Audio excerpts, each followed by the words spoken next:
Mr Speaker, it's always a pleasure to follow on from Aaron Gilmore. It's quite interesting that he has referred to the transfer of property, because a young friend of mine contacted me on my Facebook page a couple of days ago, and he said, I was talking to Aaron Gilmore at an event here in Wellington recently, and he told me that you had sold your property and you were moving out of the electorate. Well, this is really bizarre. So it's very strange to be standing in the House and having a debate about the transfer of property when in fact that's the sort of nonsense that that person has succumbed to in his desperate attempts to win his position as an electorate member of Parliament, where of course he can't manage to get to that point where he's standing in Christchurch East. It is my honour and privilege to have been the union organiser for Christ College boarding house. So everyone's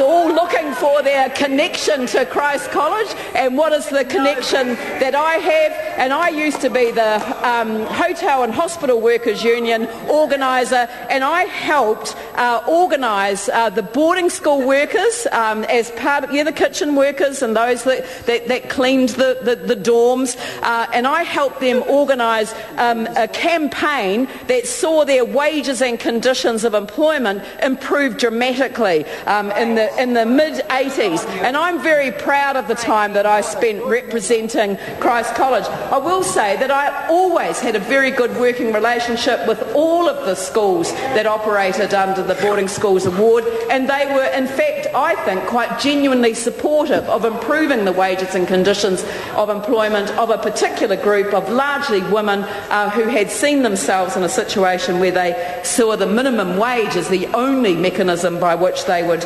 otherwise have increases in their pay and conditions. So I have visited Christ College on many, many occasions. I was there again last year in my role as the opposition spokesperson on justice to talk to young people about the changes that were being proposed in terms of the Law Commission report on the sale of liquor. And so I took the discussion document along with me. I had a briefing for the students, and we had a very, very lively debate around this particular issue of sale of liquor. So this is an actively engaged school, and I know that having come from Christchurch and now finding that my own school that I went to is now a drug and alcohol rehab centre, which kind of makes it a little bit difficult, because of course the first question that you're asked when you come from Christchurch is, what school did you go to? And I'm now left with this embarrassment of having to confess that the Catholic girls' school that I went to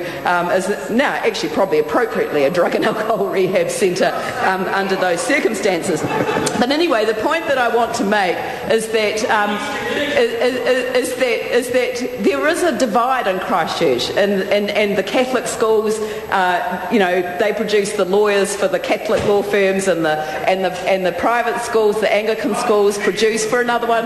It has always been that way, and of course that's changed a lot since the early years, and we have seen a much more of much less of an emphasis on where you went to school. But there is no question that the old school tie is important in Christchurch, and I think that there are 3 members of Parliament here at this time who are all old boys of the school where all my brothers went, which was St Bede's College. And of course the old school tie, as far as St Bede's go, we've got Jerry Brownlee, we've got Peter Dunn, and we've got Clayton Cosgrove and Damien O'Connor. So in fact there are 4. And David Carter. So there are in fact 5 ex-old boys from St Bede's College. But Christ College really has missed out on that particular benefit. But there is no question that the old school tie is still alive and well.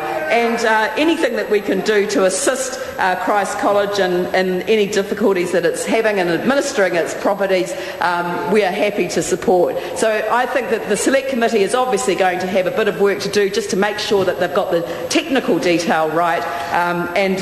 I know that several of my colleagues had mentioned, how lucky the private sector, the independent schools are, in not having national standards imposed imposed on them by the national government, but that's okay. In this particular occasion, it is about whether the administration of the property vested in the college was able to meet its original and intended purpose, and that is why we will support this bill to Select Committee and look forward to working on it.